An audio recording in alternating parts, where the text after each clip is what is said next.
We all knew the economy in Ashes was broken. Crafting couldn't keep up, players were grinding to 25 in starter gear, and placeholder systems were being tested like they were finished products. I wasn't the only one saying it, but that's because it felt like the devs weren't listening. Until now. Because just a day after I posted my last video, or maybe even the same day, I'm not sure about the timing, Intrepid dropped a dev stream that confronted everything we've been talking about for months. But without most of everything, the most important stuff. For me, it's the economy. And they said the economy isn't getting patched. It's getting rebuilt. Not just to fix gathering rates or clean up the recipe map, though that's happening too. They're changing how the game flows, how systems fit together, how the world actually supports player progression. And whether they meant to or not, this rework will change everything. Because it's not just an economy overhaul. It shows that they're thinking holistically, laying the groundwork not just for balance as we play the alpha, but for a test environment that actually reflects the game they want to build. Because this isn't just about crafting. It's the first real test of whether Ashes can grow into the game that we were promised. So, what's actually changing in the economy? At first glance, it might sound like another balance pass. Tweak some numbers, shuffle some mats, patch a few spawn timers, and call it a day. But what they're doing now goes way deeper than that. And we all like it deeper, am I right? Sorry. This rework touches nearly every... I can't believe I wrote that. I'm leaving it in. This rework touches nearly every part of the player economy. The devs admitted that early gear costs had been overcorrected. Introductory weapons and armor needed way too many materials to be sustainable. So they're scaling those recipe requirements back, especially for items meant to support players leveling through the early game, before level 10. They also acknowledged a bigger issue. Most players were stuck fighting over the same few copper nodes spread around the world. It wasn't a bug or a timer issue like so many players thought. It was a population problem. The world isn't done, and everyone is crammed into the riverlands trying to mine the same shallow pool of resources. That pressure made basic materials feel rare, even though they actually weren't. It was just the sheer number of players farming the same stuff. To address this, they're not just adjusting gatherable spawn rates, they're recategorizing what counts as low, mid, and high tier materials. Novice resources will be more available early on, and crafted gear will actually matter up to level 10, while the UI gets updated to show players where that gear fits into the progression curve, the gear and the materials. It's a full loop reset. Recipes, materials, UI, mob drops, even how long it should take to gather resources compared to leveling speed. Just like I said before, that's not patchwork fixes, that's infrastructure reconstruction. And it's the first time since this alpha started that crafting and combat might actually be moving in the same direction at the same pace. What makes this rework so important isn't just what's changing, it's when it's changing. Because for most of Alpha 2, Intrepid has been chasing problems after they show up.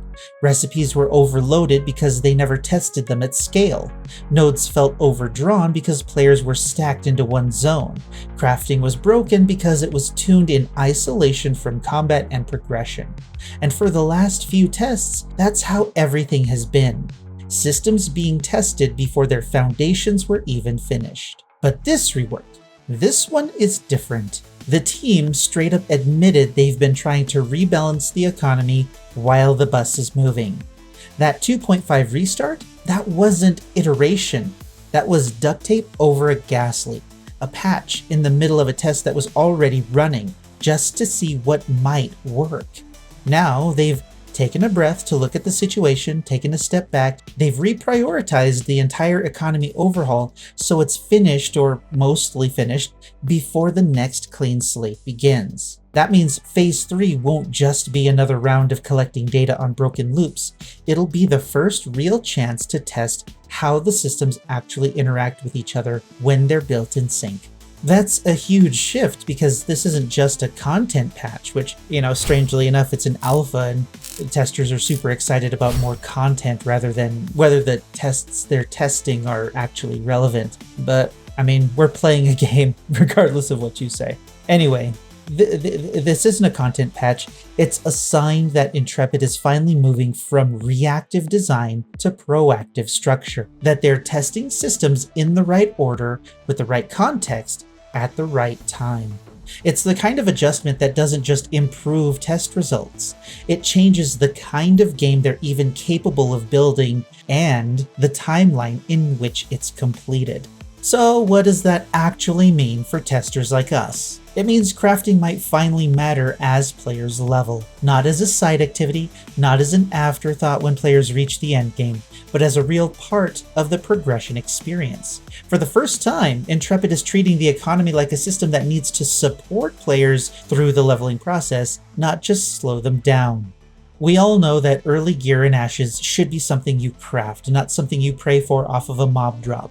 Materials should feel accessible, not mythical, and crafted items should carry you forward, because right now, by the time you gather the materials and craft the gear, you've already out-leveled its usefulness, or if you were to grind at the same time you were farming all this stuff. But more importantly, this rework might finally put combat and crafting on the same track. Because up until now, they've been running two separate races. Combat players blow through 25 levels in 2 days, and then crafters run face first into resource walls and recipe gates, and neither one can support the other the way they're supposed to. Ideally, combatants go and kill mobs, they get materials, then they sell them to crafters. Crafters make relevant gear and armor and sell back to the combatants, and that's the basic cycle. That's how it's supposed to work. Since it doesn't, this split hasn't just hurt gameplay, it's completely stalled the player-driven economy.